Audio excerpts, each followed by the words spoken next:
Que faire des chaussures qui s'accumulent chez vous, mais que vous ne portez plus?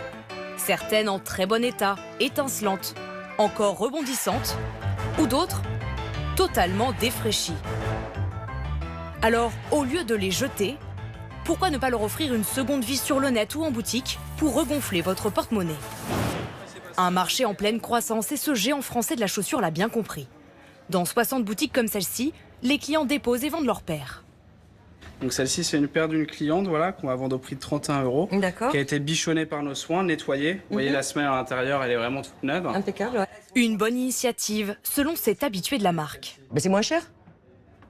C'est tout. Et puis, s'il les a nettoyés, reconditionnés, ben, c'est impeccable. C'est de l'occasion, quoi. Mais d'autres craignent de ne pas être bien dans leurs baskets.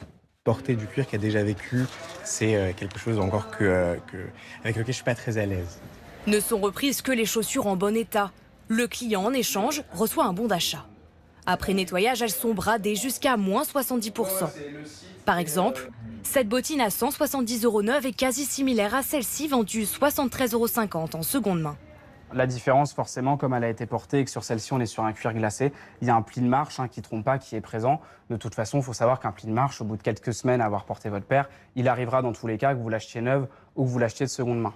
En un an et demi, l'enseigne a écoulé 8000 paires d'occasion. Le secteur est florissant, sur Internet également.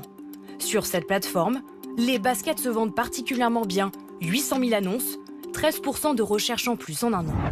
Face à ce flot de chaussures, cet entrepreneur lyonnais propose une alternative. Bien et toi? Alors que tu m'amènes 2 paires supplémentaires. Faut tout refaire, quoi. Ah bah là, on arrache tout, on refait tout. Hein. Dans cet atelier, sont remises sur pied près de 80 paires chaque mois. Uniquement des chaussures très haut de gamme. Là, on était vraiment sur une semelle usée. Donc du coup, on a vraiment été obligé de tout arracher, remplacer à l'intérieur dans ce qu'on appelle le garnissage en liège. On voit beaucoup de belles maisons, parce que les belles maisons, il y a une fabrication traditionnelle et qui est elles sont faites pour être réparées. À l'origine de ce projet, 2 amis originaires d'Avignon. Chaque jour, des particuliers leur proposent leur paire de marque, qu'ils scrutent à la loupe. Là, tu vois, là, la tige, elle est plutôt pas mal. Ouais. Ça, on peut reprendre. La tige, c'est la partie supérieure de la chaussure, souvent en cuir ou en daim. Si elle est abîmée, la restauration devient difficile, voire impossible. La tige, c'est limite le plus important. Parce que tout ce qui est semelle, talon, ça peut être réparé. Alors forcément, il y a un coût derrière. Pour eux, grâce à la seconde main, les pièces de très grande marque doivent devenir accessibles. Par exemple, avec cette paire, je crois qu'on est à peu près aux alentours de 1003. Chez nous, on est 3 fois moins cher. Et derrière, le client, il a une expérience quasi neuve. Et pour autant, par contre, le prix, il est nettement différent. Le marché de la chaussure neuve est en berne. Moins 17 millions de paires vendues en 2023 par rapport à l'année précédente.